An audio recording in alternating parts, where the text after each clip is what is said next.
And then the Unbeknownst One comes behind him and grapples him. Oh shoot! That page I just crumpled up was that was a necessary page. Now, now I'm gonna fish it out. I had just yeah. So you guys are seeing the real process here, folks, and it's not a good process sometimes. So this was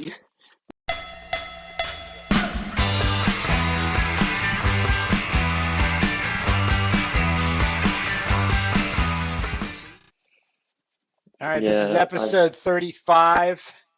Do you want to tell these first timers, Jake, what we're all about?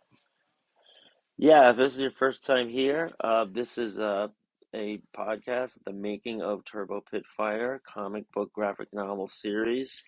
I don't know, we change the name every time, but we're making this comic, and here's the main character, the main characters. Um, the It's Turbo, the pit fighter, and the trophy girl. And as you can see, she's a strong woman, and the trophy girl is hanging on for dear life for this post-apocalyptic world that presents danger at every corner. Um, we've been working on issues 1 and 2. My name is Jake Jacobs. I'm the penciler and main scripter, and Kurt is my co-scripter. He's the inking specialist, and we sit for a little while every week, and we sit down and we make our comic, and then we plan ahead and we talk about the world of comics and all the interesting comic things that have happened in our lives and the world at large. So, how you doing this week, Kurt? Fantastic. Yeah, I got a bone to pick with you. I'm Uh-oh, what did I do now? well, that's what you do all the time. But yeah, I'm having these like I don't know what you would call it, but obsessiveness about a post-apocalyptic and underground black and white comics. I'm trying to keep myself from overspending right now, but Oh yeah, I'm just yeah. Those Armageddon comic, that one Armageddon comic you had, I think was issue 3. I found all three of them, but I'm still holding off because they're kind of expensive, and then you're thinking, why do I need them?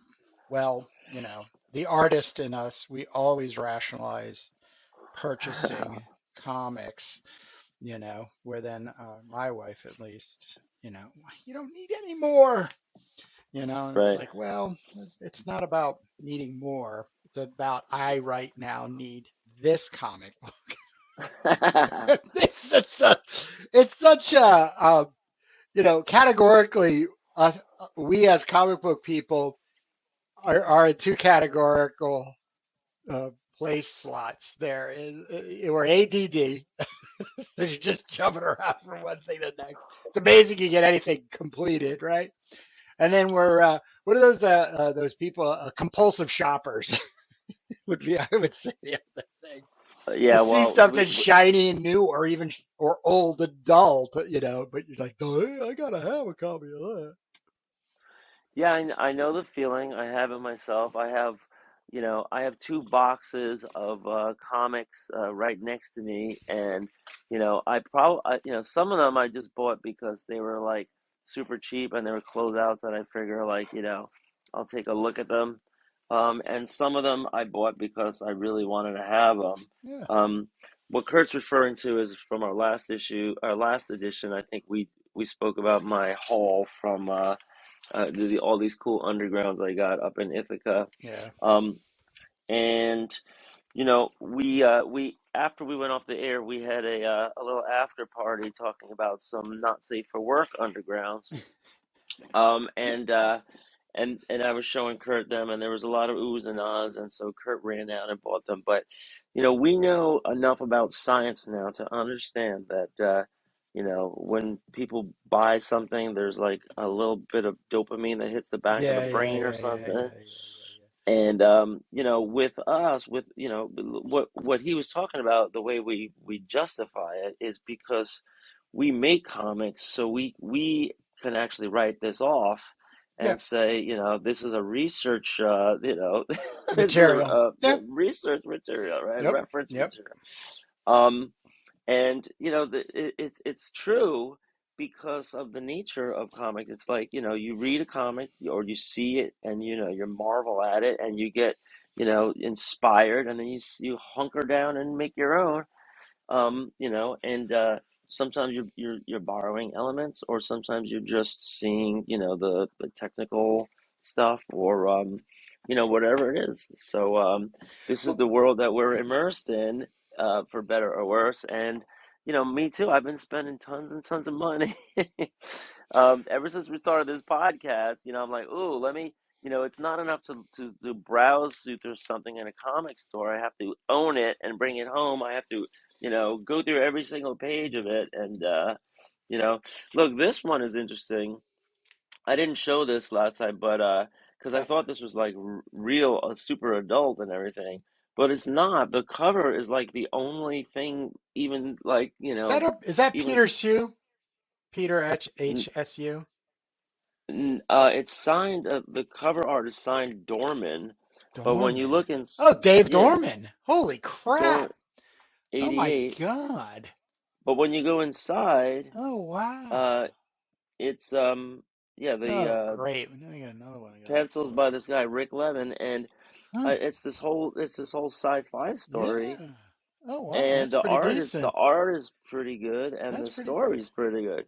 And wow. then and so the amazing thing is, like, where did they get this cover from? When you look at this cover, you think this is going to be some kind of like, What year is you it? know 88. Yeah, that's around when Dave Dorman starts hitting the thing. He's the one. Yeah, he was that. He did some Yeah, really cool aliens covers and stuff. And yeah, he's super cool. yeah, I mean, this is interesting stuff, but it's, I was totally misled by the cover. Right. Um, this looks like some kind of weird heavy metal Druno sequence, Right. and then when you get inside, it's more of this kind of stuff. Mm. Really, really intense story. Mark You got, Schultz. right, kind of You Mark know. Schultz, Yeah. not quite No. as good, but pretty flawless, anatomy, and really good, balance of lights and darks. Um, here's a big question for you. Does Zippa-tone hold up today? Well, it'll Right? These yellow. It'll yellow the hell out. They just yeah. these little Oh wow. halftone dots, right? Oh boy. These are applied by adding like a film, that you have to cut out, and you have to, like, cut around it and peel it, and they have it like even in the little figures. So I think I've surmised that we don't like Zipatone anymore. We don't use it anymore. There's so many other Photoshop effects you can just use nowadays. But in '88, this is right before the digital revolution, and right before, the whole computer thing, and so do you guys see the, like, viewers? Do you see how quickly we get waylaid on like on a tangent? Um, so what happened is, and I was still lamenting to Kurt, I need a shoulder to cry on, because when I was in Ithaca, I was in a record shop buying some vinyl, and I bought like $130 worth of that, and then I noticed the guy behind the counter had three long, elongated boxes of underground comics that had just come in, and he literally was just pricing them right then and there. And the guy didn't know what he was doing. So I was like, I grabbed a handful because my wife was texting me, like, "What are you doing? We told you we were going to leave 5 minutes ago." And I was like, I grabbed a handful. I was like, "Give me a price on these." And I got some Zaps and some Cheech Wizards and everything. And then the guy was like, "Here, 10 for this, 10 for this. Here, this you can have for $1." And I bought like, $70 like that.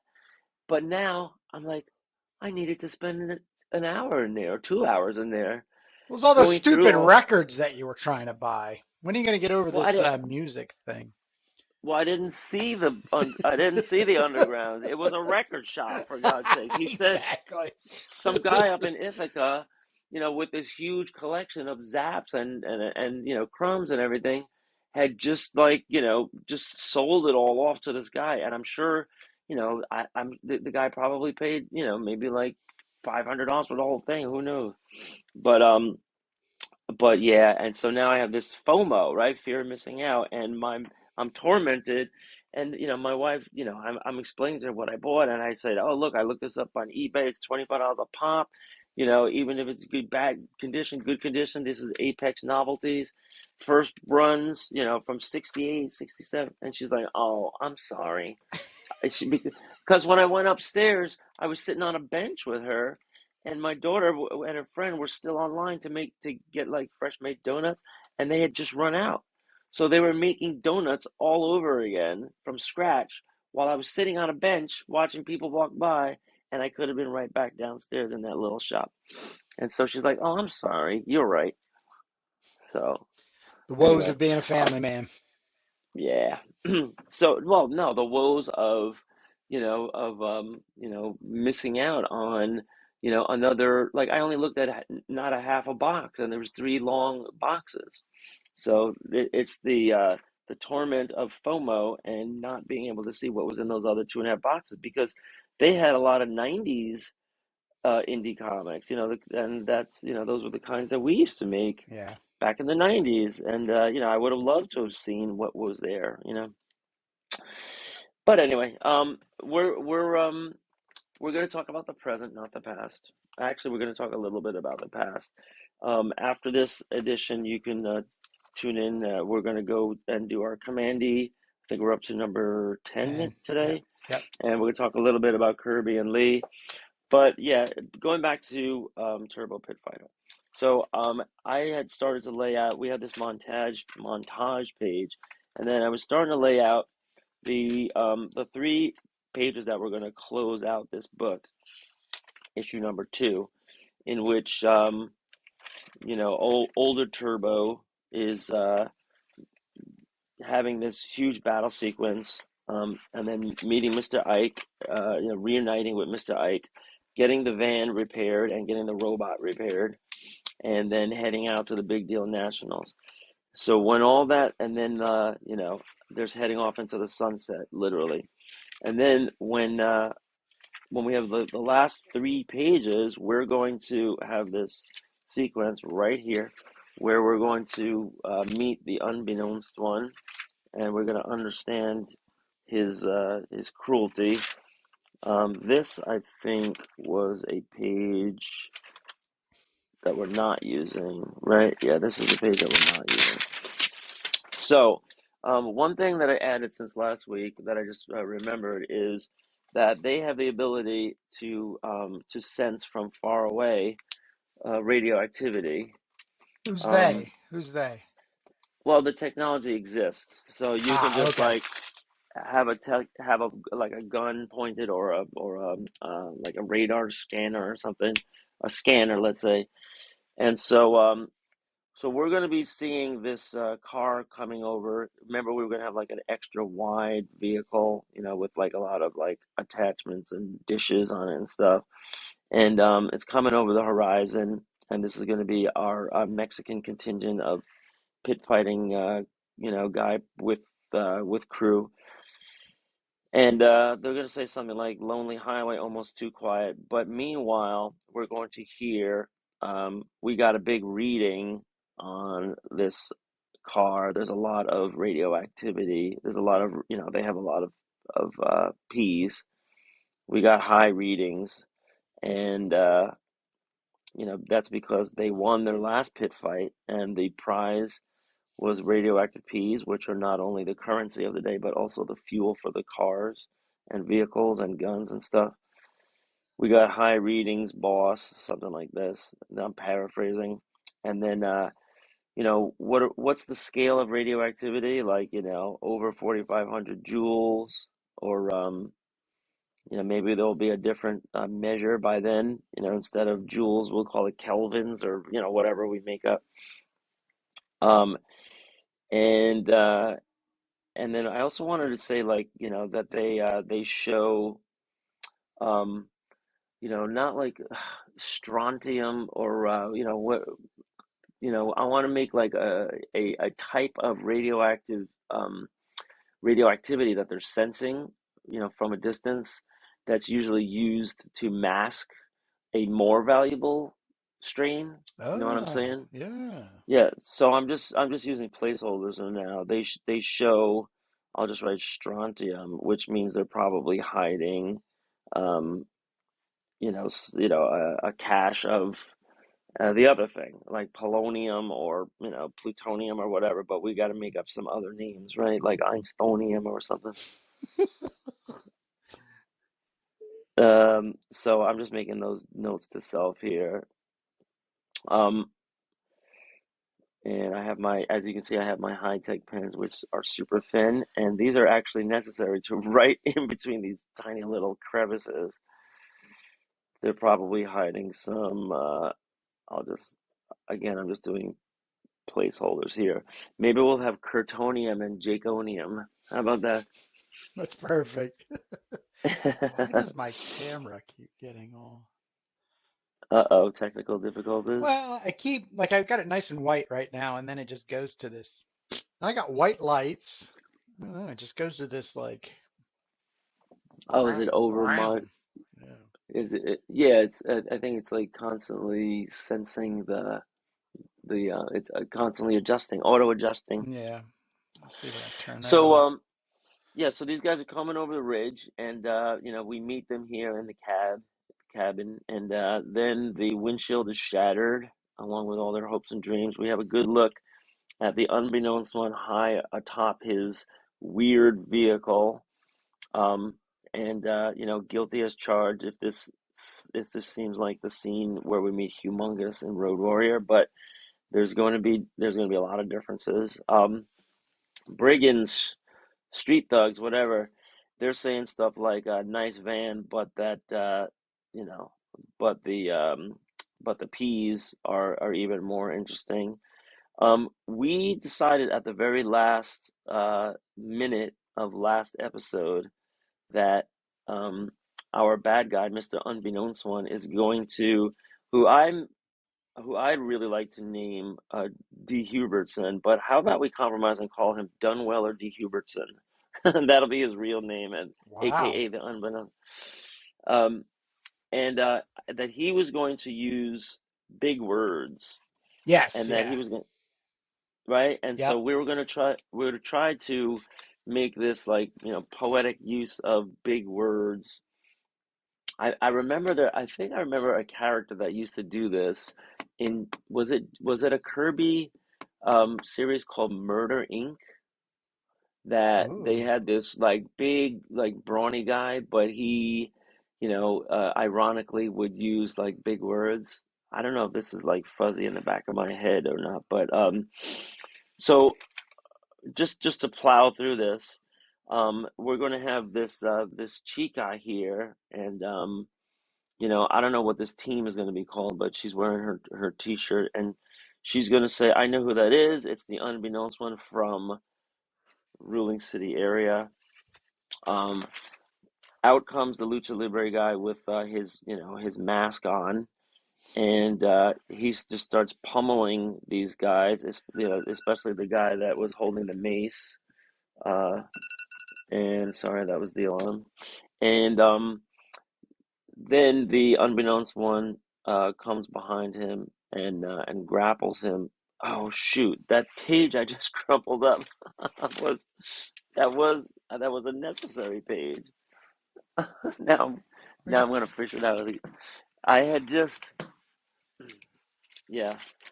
So you guys are seeing the real process here, folks, and it's not a good process sometimes. So this was I was leaving this out on purpose. I was leaving this pretty blank on purpose, and I thought I had just like forgot, like I said screw this, and I just went to a new page, but it wasn't. I was just leaving all this undone. So I'm gonna have to redo that, and then I guess I'll just do it over here now. So he's gonna come out. Um, yeah. So actually, I'm not sure if he's gonna come out right away, or if we're gonna get another good look at the Unbeknownst One's crew, but they will tangle up here. Like I was just envisioning this big like showdown, but like the Hulk versus the Thing type of thing. Like the two titans, are having it out. So there'll be like a splash here at the bottom of this page. Um, but the Unbeknownst One is great, much stronger, and so the Lucha Libre guy is overmatched. So there is going to be some stuff that goes on around here, and I wanted to. Oh yeah, so I think what we're going to do is we were going to show the Chica is going to be equipping herself here. So let's move this Yeah, here. crossbow. You had like a crossbow she was loading up. Right. So she's going to be loading up a crossbow, and really these guys need to be formidable. Like the driver guy who's got the pompadour. He needs to have some weapons too, and we'll show him loading up whatever he's got. But remember, regular guns are hard to come by, which is why the gun at the end of the whole thing is going to be really important. So the guy with thin features here, and they're arming up here, and then we're going to see, yeah. So here we're going to see, um,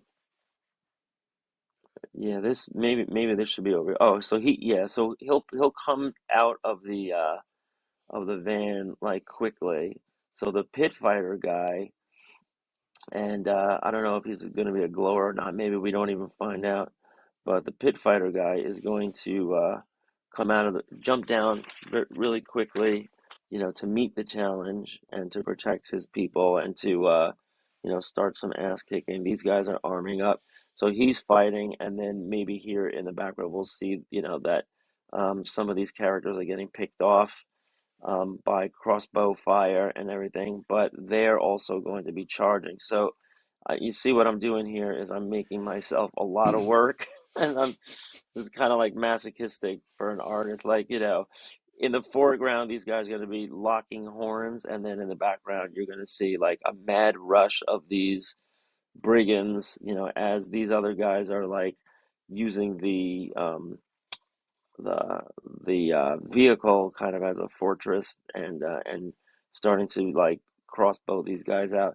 So maybe this guy will have like a quill gun that's a little bit smaller, and then she'll have like a crossbow thing. But they take a long time to load, right? So they're not very practical. You need like some automatic weapons. And so how many guys will this be over here? I don't know, as many as we can fit in the panel, while these guys are here in the foreground, and then we'll have the knock. Uh, we'll have. Oh shoot! I think I have to have the Lucha Libre guy has to knock somebody out, so I'm gonna have to swing this over here, and then here we'll have to squeeze in a panel where the guy that was the guy that held the mace was getting knocked out Yeah, yeah. I by think the you had that Lucha on Libre. the sheet Right, you exactly. threw out. I think it's in there Yeah, that somewhere. that was gonna be this. So now I have it Right. here. Okay, so but that could be a small panel because, that's just like a straw man character, a meaningless guy.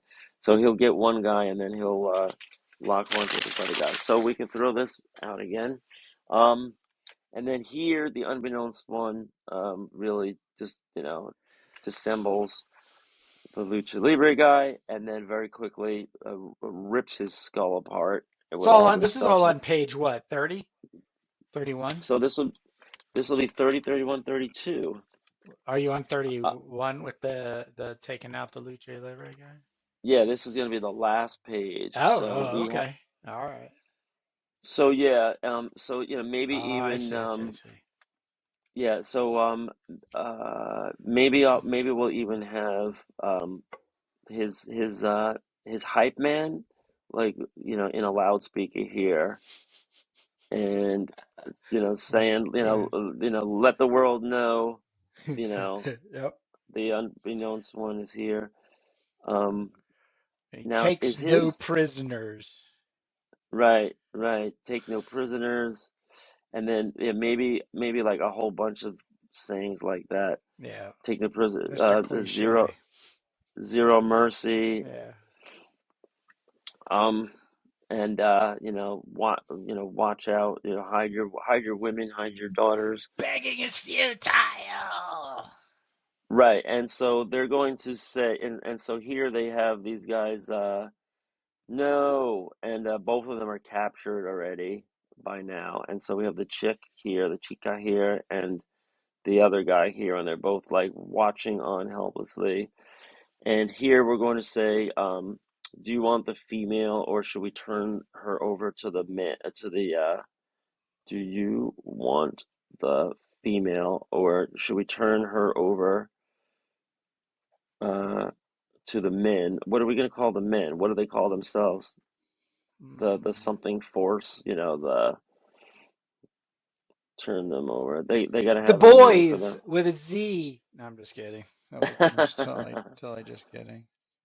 Yeah, to Please turn don't. them over Please don't. over to, and then I'll just use a The placeholder dogs. bracket. The Right, dogs.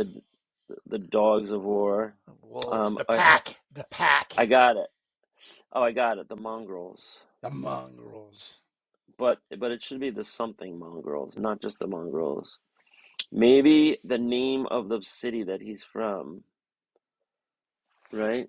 So what are we going to call the capital city, ruling city area, RAC?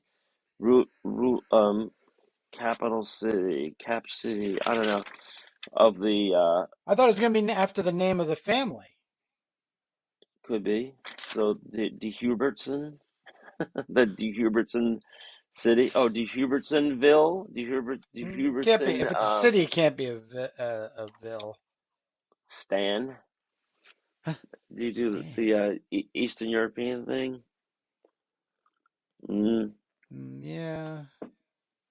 Or all right, we got placeholders, and so do you want the female, or should we turn her over to the Hubers or so? So here you'll see the guy is just like killed. We'll see like spears in his back, multiple spears in his back, like, just like that, and so he's gone in this panel, and then the lady is being dragged back into the van. And do you want the female, or should we turn her over to the mongrels? And he'll say, give her to the men. The cruelty is the point. And we'll say it out loud. But we need some big Yeah, I words. was just thinking that too. Get What's that a thesaurus big? out. Get that thesaurus Yeah, out. right. And if anybody's listening and you have a suggestion, just send it to turbopitfighter at g. What is it? Yeah, just put it in the Turbopitfighter at g. comments. You can put it in the comments below. Put in the comments here if you're logged in, right? Um. So, and this will be, and we also have to know. We're on to the big deal nationals. We're off to the big deal nationals. All right. So that's done. And so let's go back to our page count here and account for those pages. We have 29, 30, and 31. No, the montage, right? All these page numbers are kicked over now. So it's going to be 30, 31, and 32. CUB1. So that's going to be 30, 31, and 32. No let up, man. This is going to be breathless in this issue. No ads, nothing. And then we're just making it into a 32 plus 4 single issue. We don't even have room for a text page, except for the inside back cover, you know. Yeah. It's all action packed. So we'll reserve the Which is good IBC. for a sophomore issue. Like that follow-up issue, you got to follow up and follow through. Because once again, just to pull out the complaining chair with comic books nowadays, is that they just Right, seem to roll on and on. So it wouldn't matter if you had gotten in at issue 6 or 12 or 2 or 1. right, They just all seem to have this same repetitious. Like that seems to be something I hear quite often in salesmanship nowadays is that it's a standalone story. Like you can just Yeah, read this, you know, and I'm right. assuming that a lot of people, um, you know, just from Marvel DC burnout, trying to stay, you know, stay with the Joneses and all that kind of fun. But you know, we're making a graphic novel. We're just releasing it in, let's say, chapters, um, but those chapters then become issues. So every chapter is going to be equally, if not the following chapter, greater than, because there's a very big build-up that we're moving to. So we're not subplotting any stories other than the depth of Turbo's character, because there's almost like a whole issue we have where it's just really about a young Turbo making transition in the jungle with her girlfriend Polka, and then she becomes. Oh no, she goes to the mines to get built. Like, you know, she gets Yeah, the powerhouse frame that she has. well, yeah, after the part where she leaves the prison and she's got the weapon, she's going to be hiding out in the trees, in the tree lands. Mhm. And they're hiding up in these trees, and they're like the last remaining trees. And then they're either they get ratted out or they get discovered, and then the bad guys, I guess the ruling family or the RM or whoever, is just like uh, deforests the whole area, and they have to go down into the tunnels. And there's a lot of people that are fleeing, the tree lands and other lands. So they have to go down into these tunnels. They have to build a lot more tunnel capacity quickly, and so they literally need to build cities down there. Um, and so and some of it is like rock, and some of it is like dirt, and so they're just under there tunneling like crazy, and that's when Turbo's growth spurt kicks in. So, she'll be, going from a teenager to like an adult then, and that's when she'll get really muscular. Um, and right, and that's also the period of time where she's happiest because she's got Polska there with her, and they're a couple, and Polska's going to die in a terrible, terrible way at the end of maybe issue number 4. But we're going to be 4 or 5, but we're going to be interspersing flashbacks. So there's always going to be young Turbo and Turbo in the same comic, Right, always. Right. right, right. So Yeah, right. 'cause that's So the only. Yeah, my point is that that's really the only sort of moving off of the streamline of the main story, because we're not even getting into Trophy Girl, um, and how she no, kind of is comes she? to that'll if we make Yeah, it we to we do another. we do at the in issue 5 is Trophy Girl, because we're kind of passing the torch from the fucked upness of Polska's death to the fucked upness of Trophy Girl's life.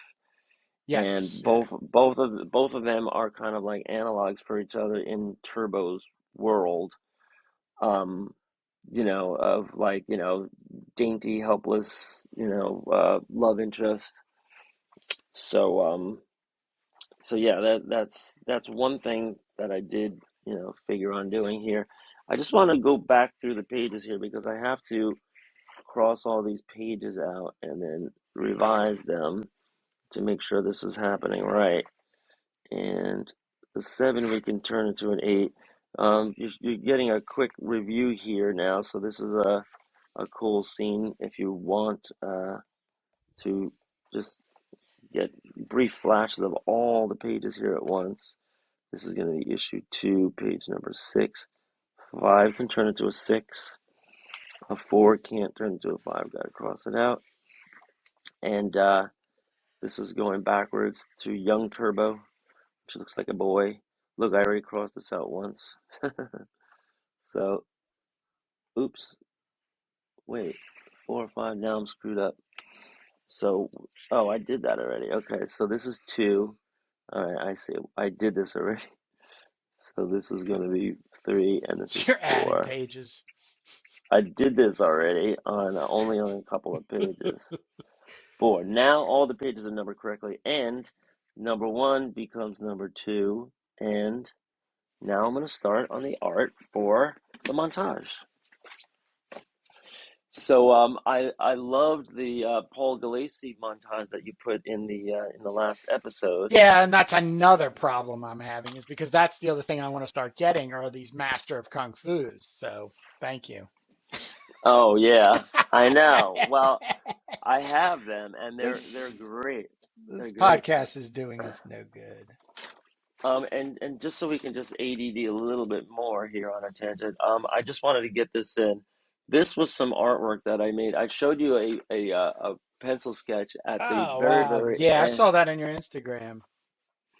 Yeah, so I worked up this poster, and So because I consider myself a Zen person, a Zen Buddhist, I just grabbed two jars of ink that were just lying around, and I used, well, actually there's, yeah, blue and maybe three. So there's purple, blue, and orange. And I just from that light blue pencil sketch that I showed you, I just kind of knocked this out: the name of my band, the name of the venue, the date, the other bands, and this band has a long name, so it was a really pain in the butt to do all the script and everything.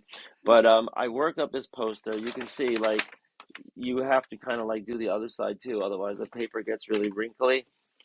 Um, and then I scanned it and I brought it into Photoshop and I turned it into this. So as you can oh, see, we just applied some filters to it, and I had to do this all in a rush last weekend. So this, you go in and you kind of like even out or equalize all these tones so you don't see all these little rough patches. I probably should have just used India ink, but in the final go of it here, this is kind of on the dark side. You can still see some pencil lines if you look close enough, but I like how that looks there. And I colorize things. I just use the magic wand, and I colorize all these areas. And this is kind of like a quick version of it, but I made the reds a little more brilliant, and I made these blues, a little different from each other. I kind of like played around with some color combinations, and I obsessed on this. Like, I really stayed up till probably like 11:30 on a school night, doing all this and getting it just right. But they're hanging up in the venue right now, and so next Friday's the show, and hopefully it's a good one. I don't know if the weather's going to be good or whatever, but um, that's something else I was doing while I was not doing my comics. And yeah, so now to start out the Paul Gulacy, and if you guys keep hearing me say this name, Paul Gulacy was the artist. He was a marble artist, and I don't know what he might have done before Master of Kung Fu, but he really got into a good groove with the writer Doug Mensch on the title Master of Kung Fu, now a major motion picture from Marvel, Shang-Chi they call it. Um, and when I took the Denny O'Neil course, he was just raving about Doug Mensch and his writing, and the way that he would use duality, and the way that he would use metaphor, and the way he would just like he was just a master of his craft. And I became just infatuated, and I used all those kind of things in my writing for the comics. So, and we even got to meet Doug Mensch. He came in, and he did one class where he spoke and he told us his story, and he explained that when he was hard up for money in the early days, that he used to write copy for adult magazines, right, for like girly mags and stuff, and what you got to do, whatever you got to do, and he he wrote some really important things. He wrote the Defenders, um at one point he wrote a lot of Marvel series, but one thing that they had was these montages, and we are going to rip off that idea for issue number 2. And the reason is because I think we need some kind of like way of reintroducing the story. You always have to think of people that might be picking up the comic for the first time, and like getting them into the story even though they missed the first issue. um and the other thing is to kind of preview what people are going to be seeing, who the characters are, and use it to explain things a little bit.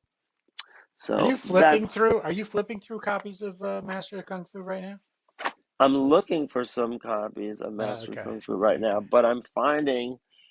but this is not the right box for that. So I'm finding okay. some Kirby's and I'm finding some indies, and I'm like, right now, I'm like tempted to just, I just can't not do it. I have to show what I'm flipping through right here.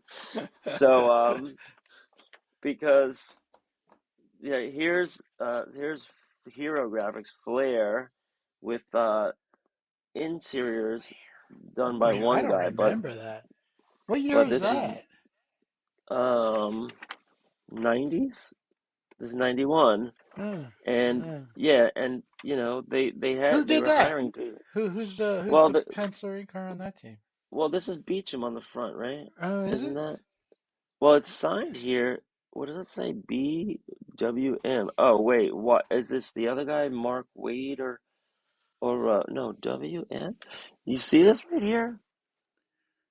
Oh, wait, it goes this way. WM 89, and this didn't come out till 92. Look, 52 pages talking about chock full, and I'm not seeing any ads, but the look at that, Britannia.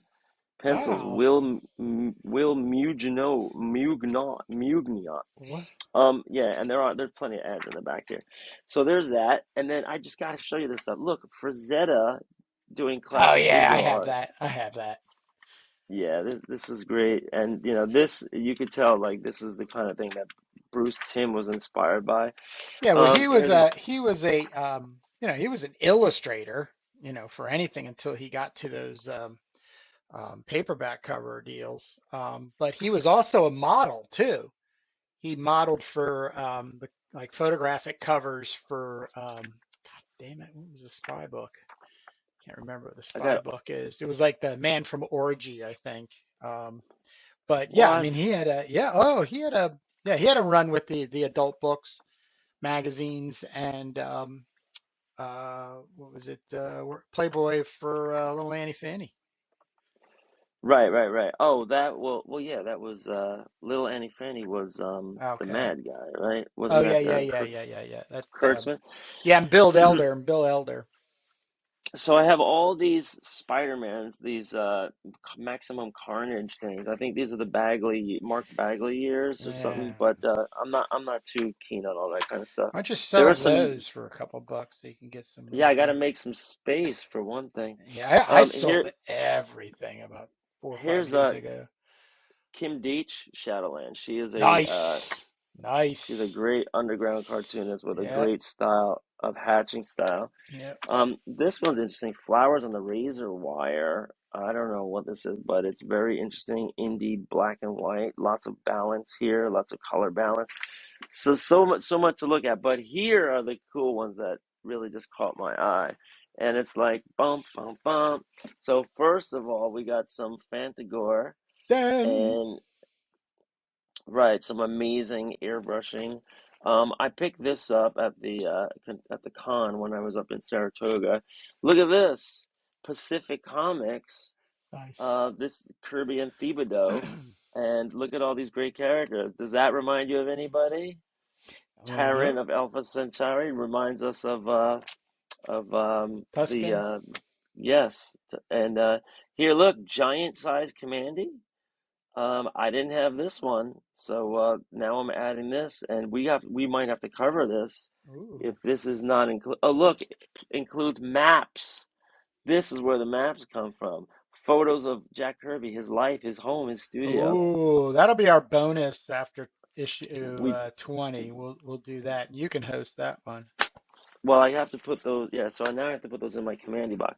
And here, so when I was talking about like when was Kirby at his absolute freaking best, it was, Fantastic Four number 80, right around here, when this was they were putting everything they had into the Fantastic Four. This was their top, title at the time. And this is when Kirby was really doing his level best to have backgrounds, to have, the really well thought out dialogue, really well thought out stories. This is Wyatt Wingfoot. But look, you go right into this, and then he's, kind of foreshadowing what he's going to be doing later on when he gets to his fast style and his faster years. Really intense Kirby dots here. And remember, this is Joe Sinnott on the inking, so it's one of the best inkers, one of the best pencilers. And I'm just scooting through this real quick. I read this whole Yeah. thing. It's a great story. Wyatt Wingfoot gets lost, and guess what? This is how they find the what is it called? The Forbidden Zone or the Impossible Zone or whatever. Wyatt Wingfoot gets lost and they track him to this thing. There's like these Indian tribes here, or I shouldn't call them that anymore, Native American tribes anymore. Um, and you got some clobbering time, so you have all the Fantastic Four doing their thing with the stretching. I don't know if Invisible Girl has her force fields yet, so I think she's just kind of still kind of in the background character. But look at this. We're getting like all this action. The panels are getting smaller. And so this is the kind of stuff that we go over in our Commandy breakouts. You guys should see those. We go sequentially through all the Commandy comics. But those comics are Kirby getting a little faster, and there's some kind of hints of that here in these comics, especially at the end when they have to wrap things up and they have these tiny little panels with all this scrunched in word balloons, right? So all that's happening, but I come across this and I'm like, oh my God, I have to show this. Real quick, we have another Corbin when he was working with a writer, Jan Strnad, and this is number one, Son of Mutant Worlds, and full color insides with total airbrushing, really just gorgeous, artwork. Then Femforce, what the hell is this? This is AC Comics, and Yeah. I haven't opened up. I haven't opened this up. That looks like the Scarlet Witch to me, but that's just Oh me. yeah, they were pulling off of all those. Um, Here we're seeing what's this guy's name Kevin again? J. Taylor. Kevin J. Taylor, right. Love And him. so this is Love him. Sirius Comics. This is another 1990s indie publisher. Right. This is a lot of TNA, but it's not the like super adult stuff he did later or at some other point. Moon Knight. Here Arthur Suidam. He's a really good artist. All right. So we're He was coming a up on the 45-minute mark there, brother. So okay. Yeah, sorry, I just got yeah, it's all completely right. tempted. It's all Just right. going through No, these. no, master of kung fu yet, right?